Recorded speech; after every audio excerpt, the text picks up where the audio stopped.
नमस्कार दोस्तों, मैं आपका स्वागत करता हूं आपके अपने चैनल ओनली स्टडी पावर में। चलिए दोस्तों, स्टार्ट करते हैं। आज हम कक्षा 10 की प्रश्नावली 1.2 का प्रश्न क्रमांक 3 के हल करेंगे। जो पहला क्वेश्चन है प्रश्न क्रमांक 3 का 12, 15 और 21। इसको क्या करना फ्रेंड, इसको अभाज्य गुणनखंड विधि द्वारा निम्नलिखित पूर्णांकों के HCF और LCM ज्ञात करना है। ठीक है फ्रेंड्स, चलिए इसको स्टार्ट करते हैं। तो पहला क्वेश्चन है हमारा 12, 15 और 21 का HCF और LCM ज्ञात करना अभाज्य गुणनखंड विधि द्वारा। ठीक है, तो 12, 15, 21 इसका हमें LCM ज्ञात करना है। तो 12 का LCM ज्ञात कर लेते हैं फ्रेंड्स, अभाज्य गुणनखंड विधि। और अभाज्य गुणनखंड विधि आपको तो मालूम होगी कैसी होती है, कैसे करता है हमें। अभाज्य गुणनखंड विधि से हम इसको हल कर लेते हैं। ठीक है, ये हो गई आपकी अभाज्य गुणनखंड विधि। जैसे 12, ये 12, तो 12 का अभाज्य गुणनखंड विधि करें 2 से काटेंगे तो 2, छक्का 12, 2 से 3, फिर 3 से 1। ठीक है, तो ये 12 का हुआ। तो हम लिख लेते हैं क्या है, 2 गुणे 2 गुणे 3। 12 का क्या है अभाज्य गुणनखंड, 2 गुणे 2 गुणे 3। ठीक है, 15 का अब कर लेते हैं फ्रेंड्स। ठीक है, 15 का 3 से काटे 5, 5 से काटे 1। ठीक है, तो 15 क्या है, 3 गुणे 5। ऐसे 21 का कर लेंगे फ्रेंड्स। 21 का करेंगे तो किससे कटेगा 21, 3 से। 3 सत्ते 7, 1 कम। ठीक है फ्रेंड्स, तो कितना आया, 3 गुणे 7। ठीक है, ये आया फ्रेंड्स हमारा। ठीक है ना। अब इसका हमें LCM और HCF बताना है। तो 12, 15 और 21 का HCF कितना होगा। HCF कैसे निकालते हैं फ्रेंड्स, 12, 15 और 21 का अभाज्य गुणनखंड विधि से इसको हम निकाल लिए। अब इसका हमें HCF 12, 15 और 21, सॉरी फ्रेंड्स यहाँ पर 21 लिखना भूल गया था, 21 का HCF निकालना है। तो अब हम इसमें देखेंगे कि इसमें तीनों में कौन सी संख्या कॉमन है। इन तीनों में कौन संख्या, तो 3 आपको दिख रहा होगा, ये 3 आपको तीनों में कॉमन दिख रहा होगा। बाकी ना तो 2 है तीनों में, ना ही 7 है, ना ही 5 है। तो इसका कितना हो जाएगा HCF 3। ठीक है, अब 12, 15 और 21 का LCM। ठीक है, अब 12, 15, 21 का LCM निकालेंगे। तो 12, 15, 21 का LCM देखिए, LCM मतलब होता है, LCM मतलब होता है लघुत्तम समांकवर्तक। लघुत्तम समांकवर्तक मतलब इसमें सबको मिलाकर लिखना। ठीक है, जैसे इसमें 2 गुणे 2 है। ठीक है, तो इन सब में है 2 की सबसे बड़ी घात क्या है, 2 गुणे 2।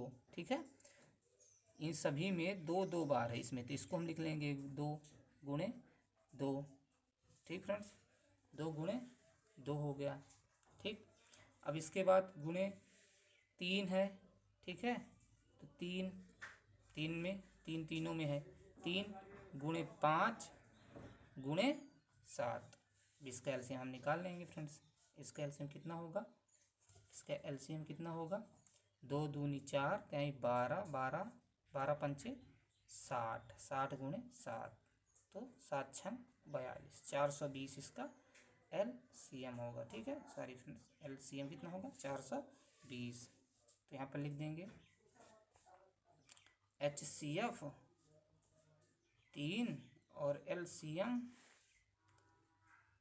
420, 12, 15 और 21।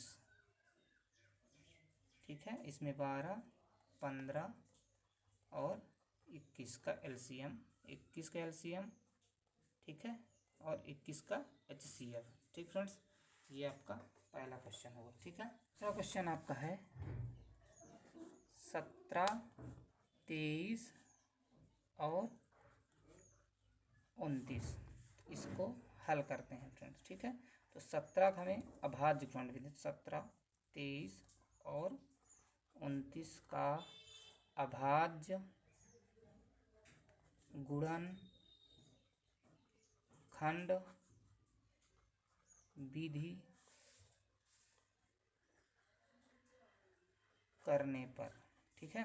तो 17, 23, 29 इन तीनों को हमें अभाज्य, तो 17 अभाज्य संख्या है, तो 17 का आपका गुणा ये होगा, ठीक है। 17 गुणे एक अभाज्य गुणनखंड इसका करें तो 17 अभाज्य संख्या, तो 17 किसी से स्वयं के अलावा, एक के अलावा संख्या 17 किसी से नहीं कटती, 17 स्वयं से कटती है, और इसका एक से ये कटती है, एक सभी संख्याओं से, एक जो ऐसी संख्या जो सभी संख्याओं को काट सकता है, ठीक है।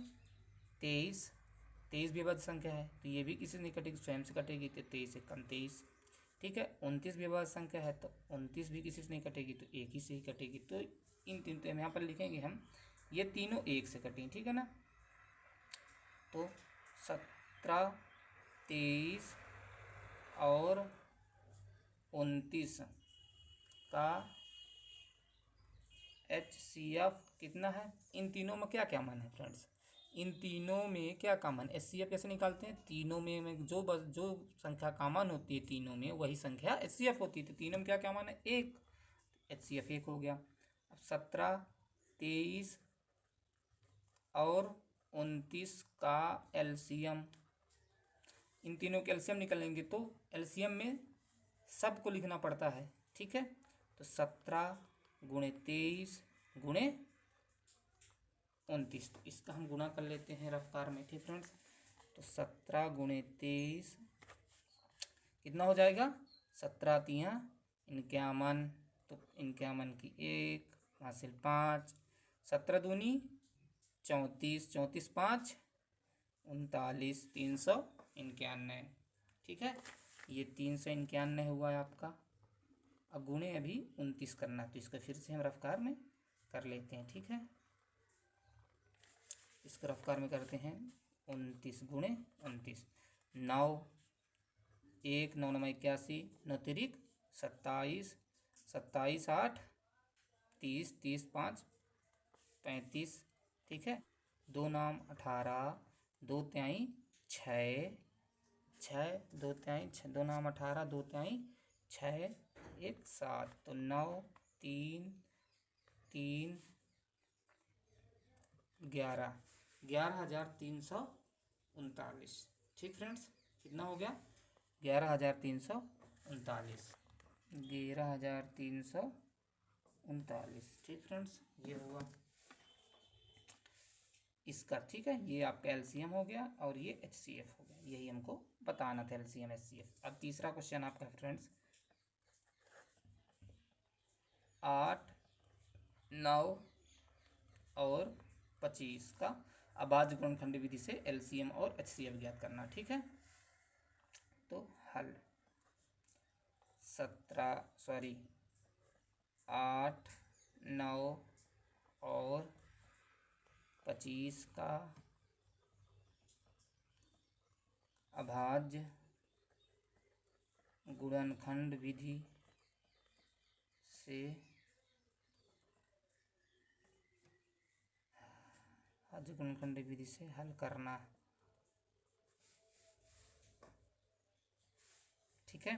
तो 8, 9, 25, 8 का अभाज्य गुणनखंड विधि से हल कर लेंगे फ्रेंड्स, कितना आएगा, 2 गुणे 2 गुणे 2 आएगा, ठीक है। 9 का 3 गुणे 3 आएगा, 5 का 5 गुणे 5 आएगा, ठीक फ्रेंड्स।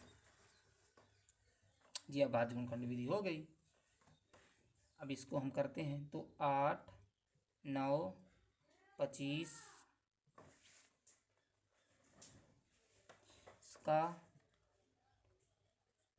HCF क्या होगा भाई, HCF जो तीनों में कॉमन हो, तो इसमें तीनों में क्या कॉमन, कुछ कॉमन है फ्रेंड्स, नहीं है।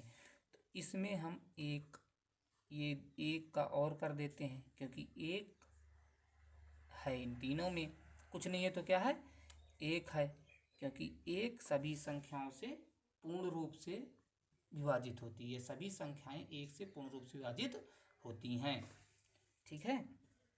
ये CF 8, 9 और 25 का LCM वरिष्ठ कॉमन फैक्टर होता है, ठीक है। तो मतलब कि इनमें सब लिखना पड़ता है, ठीक है। तो इसमें सबसे पहले 2 की बड़ी घात कितनी है, 2 की सबसे बड़ी घात 3 है, तो इसमें 2 3 बार आ जाएगा, फिर 3 2 बार आ जाएगा। ठीक फ्रेंड्स, फिर गुणे 3 गुणे 3, फिर 5 भी 2 बार आ जाएगा।